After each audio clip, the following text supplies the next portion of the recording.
मुद्दा सिर्फ यह नहीं है कि राहुल गांधी के खिलाफ झूठ बोलने के लिए भारतीय जनता पार्टी ने अपने तमाम मंत्रियों, नेताओं और मुख्यमंत्रियों को मैदान में क्यों उतार दिया है। या मुद्दा सिर्फ यह नहीं है कि राहुल गांधी के खिलाफ झूठा प्रचार करने के लिए आखिर गोदी मीडिया मैदान में क्यों उतर गया है। क्यों चीन के मुद्दे पर भाजपा से लेकर गोदी मीडिया एक टूल किट के जरिए राहुल गांधी पर झूठ बोल रही है।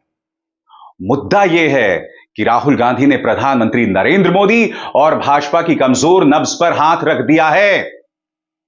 राहुल गांधी ने कहा है कि अब भाजपा से कोई नहीं डरता, बीजेपी से कोई नहीं डरता, प्रधानमंत्री नरेंद्र मोदी से कोई नहीं डरता और आपको इस बयान के मायनों को समझना पड़ेगा। राहुल गांधी ने यह भी कहा है कि अब मुझे प्रधानमंत्री नरेंद्र मोदी से सहानुभूति है। वो बयान क्या है कुछ देर बाद, मगर आपको इस बयान के मायने समझने पड़ेंगे कि आखिर क्यों राहुल गांधी ये कह रहे हैं कि कोई नहीं डरता भाजपा से, और इसके मायने क्या है। पिछले 10 सालों में भारतीय जनता पार्टी की राजनीति क्या रही है दोस्तों? डर और धमकी। डर और धमकी के जरिए विपक्ष पर निशाना साधो, डराओ धमकाओ, जो डर जाए आपकी पार्टी में आ जाए। हमारे सामने महाराष्ट्र की पूरी मिसाल है। ब्लैकमेल करो, डराओ धमकाओ, और जो ना डरे उसे एजेंसीज का डर दिखाओ, गिरफ्तारी का डर दिखाओ, और जो तब भी ना डरे तो झूठे केसेस में उसे जेल में डाल दो। एक के बाद एक अब नेता रिहा हो रहे हैं, चाहे मनीष सिसोदिया हो, कविता हो, अरविंद केजरीवाल को भी ईडी मामले में राहत मिल गई है। कहने का अर्थ साफ है, डर और धमकी के जरिए भाजपा अपनी सियासत करती रही है और राहुल गांधी इसी कमजोर नब्ज पर हमला कर रहे हैं दोस्तों। राहुल गांधी यही कह रहे हैं कि अब भाजपा से कोई नहीं डरता, और यही नहीं, उन्होंने आरएसएस पर भी हमला किया है, जिस पर हमला करने से अमूमन विपक्ष के नेता कतराते हैं। वो लगातार कह रहे हैं कि आरएसएस की जो सोच है ना, वो इस देश की सोच नहीं है। यह देश अलग ढंग से सोचता है और आरएसएस अलग ढंग से। आरएसएस यह मानता है कि यह देश एक विचार से चलेगा, मगर इस देश में कई भाषाएं हैं, कई जातियां हैं, धर्म अलग हैं। यानी कि आरएसएस पर सीधा प्रहार राहुल गांधी का।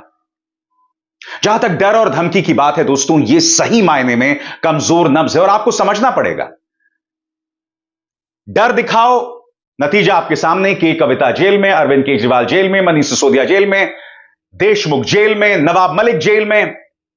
और फिर डर और गिरफ्तारी का डर दिखाओ और तमाम भ्रष्टाचारियों से हाथ मिला लो जिन पर भ्रष्टाचार के संगीन आरोप हैं। अजीत पवार, छगन भुजबल, नारायण राणे, अशोक चौहान, तमाम लोग हैं। यह सब कैसे हो रहा है दोस्तों? डर और धमकी के जरिए हो रहा था। इसीलिए राहुल कह रहे हैं अब कोई नहीं डरता भाजपा से।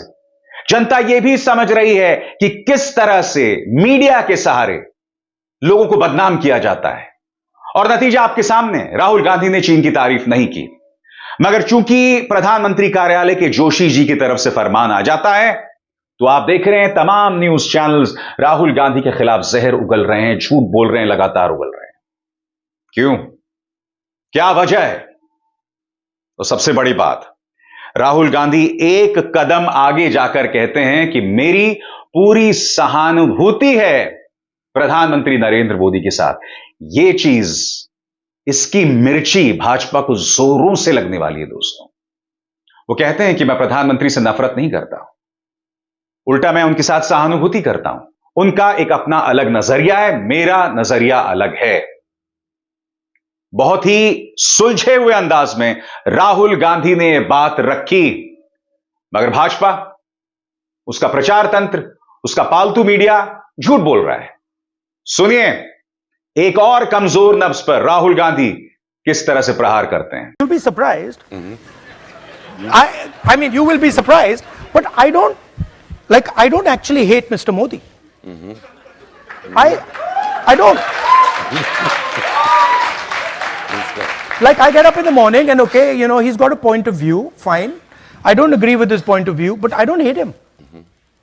And in fact, in many moments, I empathize with him.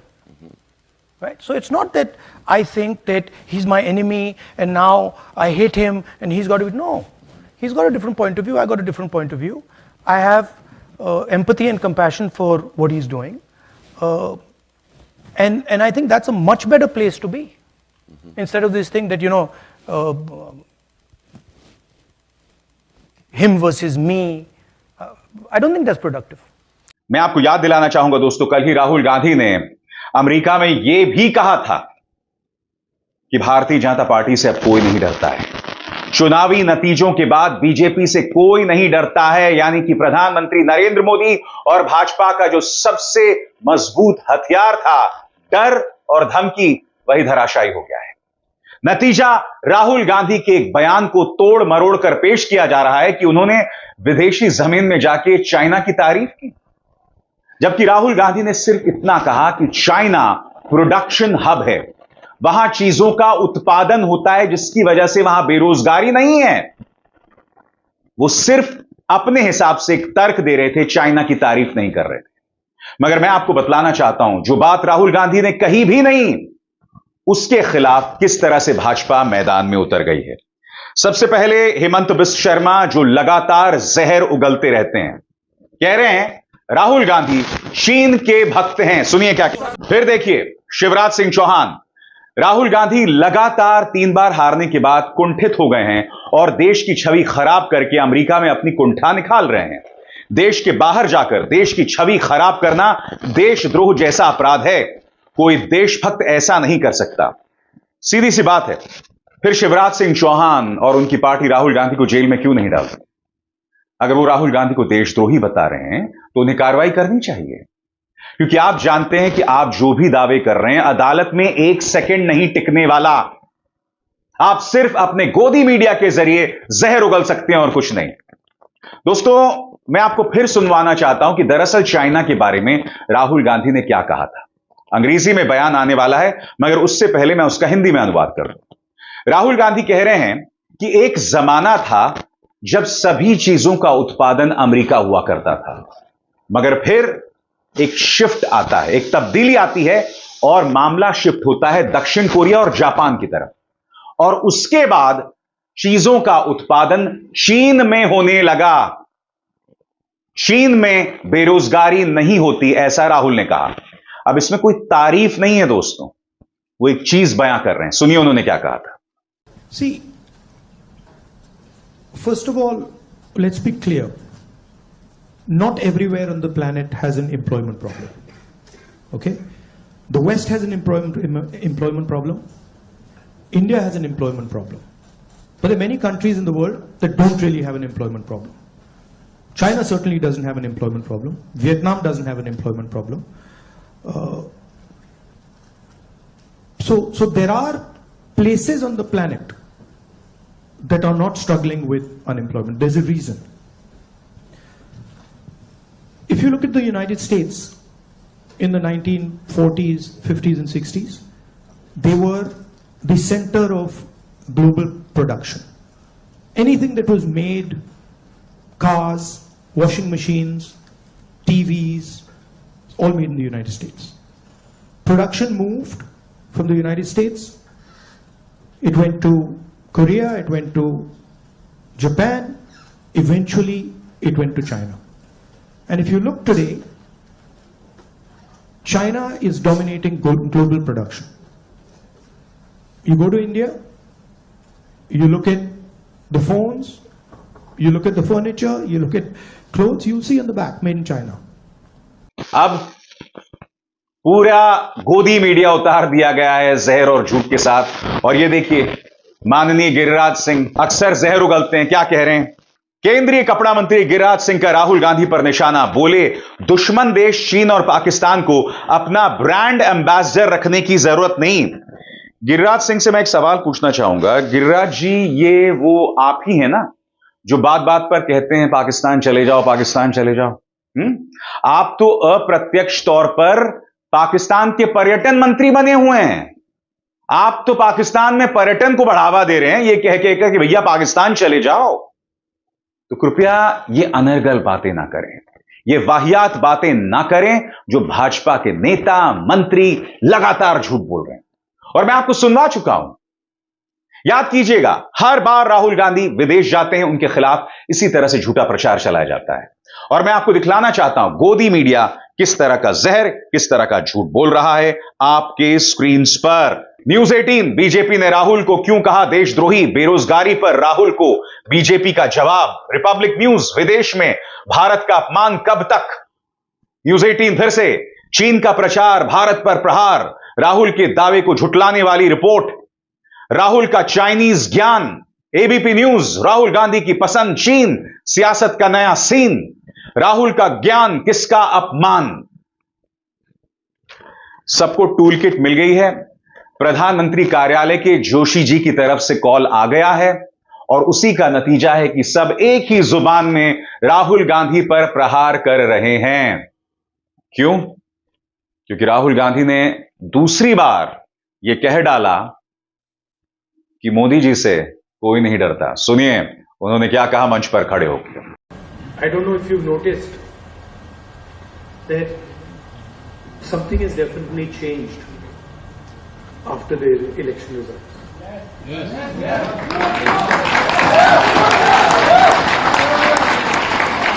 People come sometimes.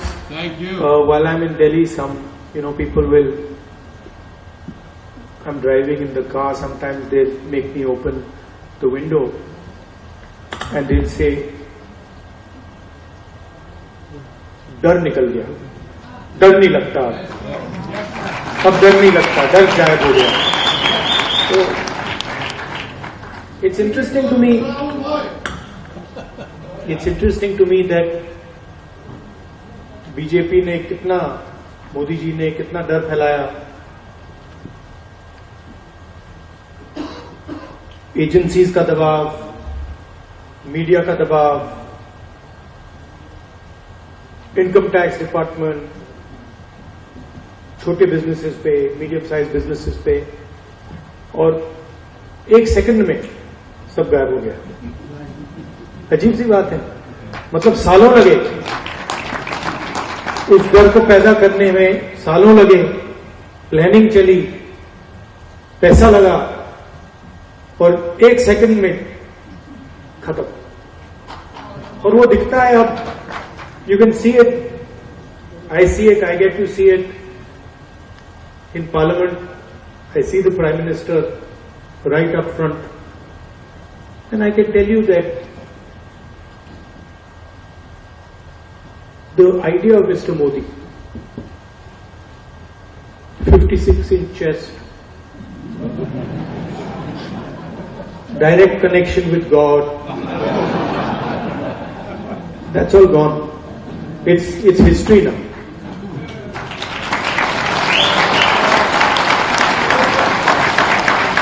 And he realizes it, India realizes it, his partners in government realize it, the 3 or 4 senior ministers in his government realize it. Rahul Gandhi ने लगातार कहा कि उनकी चुनौती बहुत मुश्किल थी, मगर वो लगातार इस मुद्दे का दामन थामे हुए थे कि देश के संविधान का अपमान नहीं किया जा सकता। उन्होंने विदेशी जमीन पर कहा कि उनके बैंक खाते फ्रीज कर दिए गए थे, चुनाव भी नहीं लड़ा जा सकता था, मगर उन्होंने कहा कि जो होगा देखा जाएगा। सुनिए क्या कह रहे हैं Rahul. Who run households, and you can imagine if suddenly one day your finance department comes to you and says, "Listen, all your bank accounts are sealed." You can imagine, what happens if you're running a business or you're running a household and somebody comes and tells you, "Listen, all your bank accounts are closed till further notice." You won't know what to do. And this is what happened to the Congress party. 3 months before the election, our bank accounts were all sealed. Every single bank account of the Congress party was sealed. No money for advertising, no money for campaign, no money to transport our leaders. And I remember Kharge ji, myself, 1 or 2 other senior people, and the treasurer. So, मतलब treasurer की तो हवा निकल गई थी कि भाई मतलब क्या करूं मैं, बैंक अकाउंट सील हो गए. We were discussing it now. What do we do? We have an election. So many things to do, campaign, etc., etc. Bank account बंद हो गए. First time, I've myself fought multiple elections, 2004, 2009 assembly. The first time in my life, new thing. All the bank accounts are sealed. So he just looked and said, we have no money. And then I looked at him and I said, देखी जाएगी, देखते क्या होता है. And that was the spirit we fought the election with. Rahul Gandhi ने कहा कि संसद में मैं प्रधानमंत्री को सामने देखता हूं और मैं आपको बता सकता हूं कि श्री मोदी का विचार, 56 इंच का सीना, भगवान से सीधा संबंध, यह सब अब खत्म हो गया है. प्रॉब्लम क्या है दोस्तों, आपको समझना पड़ेगा कि आखिर क्यों हेमंत बिस्व शर्मा, गिरिराज सिंह, शिवराज चौहान, बीजेपी क्यों झूठ बोल रही है, गोदी मीडिया क्यों झूठ बोल रहा है. क्योंकि जो भौकाल था ना, उसे राहुल गांधी ने अपनी 99 सीटों के साथ ही खत्म करने का काम कर दिया है. आपको समझना पड़ेगा दोस्तों कि चुनाव लड़ने के लिए पैसे तक नहीं थे कांग्रेस के पास. पूरा गोदी मीडिया भाजपा की जेब में था और अब भी है. उनके बयान को तोड़ मरोड़ पेश किया जा रहा है. एजेंसीज लगातार विपक्ष के नेताओं पर निशाना साध रहे थे. अरविंद केजरीवाल को खास तौर से बेल मिली थी चुनाव प्रचार करने के लिए, मगर जनता की निगाह में उन्हें भ्रष्टाचार, घोटालेबाज बताकर बदनाम किया जा चुका था. नतीजा आपके सामने, दिल्ली के चुनावों के परिणाम. यानी कि बात स्पष्ट है, पहले दबाव बनाओ और अगर कोई ना सुने तो उसे बदनाम करो, जेल में डाल दो, पैसे का लालच दो. ये सब, इस तरह के हथियार का इस्तेमाल भाजपा लगातार विपक्ष के खिलाफ करती है. मगर सबसे बड़ी बात, स्वयं प्रधानमंत्री जिन्होंने यह कहा था 2014 से पहले कि चीन को लाल आंख दिखाने की जरूरत है. गालवान घाटी में हमारे जवान शहीद हुए थे. उसके बाद से क्या कभी भी आपने प्रधानमंत्री नरेंद्र मोदी के मुंह से चीन शब्द सुना? सबसे बड़ी बात, हमारे जवान शहीद हो गए. और ध्यान से सुनिए मैं क्या कहने वाला हूं. हमारे जवान शहीद हो गए, प्रधानमंत्री ने चीन शब्द मुंह से नहीं बोला. और इस रिपोर्ट में देखिए, ग्लोबल टाइम्स ने प्रधानमंत्री नरेंद्र मोदी की तारीफ की है. वहां का सरकारी अखबार है दोस्तों ये. और प्रधानमंत्री को उपाधि दी गई है मोदी जो अमिट हैं, मोदी जो इमॉर्टल हैं, मोदी जो कभी खत्म नहीं हो सकते. यह उपाधि चीन के अंदर प्रधानमंत्री को दी जा रही है. तो बताइए ना, चीन का दोस्त कौन, राहुल गांधी या प्रधानमंत्री नरेंद्र मोदी? यह सवाल किया जाएगा ना. क्यों? अगर चीन प्रधानमंत्री नरेंद्र मोदी को सम्मानित कर रहा है, उन्हें अमिट, अमर बता रहा है, तो चीन का पसंदीदा कौन है? आखिर क्यों ग्लोबल टाइम्स ने कहा कि प्रधानमंत्री नरेंद्र मोदी के नेतृत्व में भारत सही दिशा की तरफ जा रहा है? आखिर क्यों प्रधानमंत्री जो 2014 से पहले कहते थे कि चीन को लाल आंख दिखाओ, वो तेवर 2014 के बाद नहीं दिखाई दिए? यहां तक कि हमारे जवान शहीद हो गए, उस पर भी वो लगातार खामोश बने रहे. कोई वजह तो होनी चाहिए. ये खामोशी क्यों? ये सवाल तो किया जाएगा ना. ये सब कुछ प्रचार पर छोड़ दिया जाए? झूठ बोलो, बार बार झूठ बोलो, लगातार झूठ बोलो.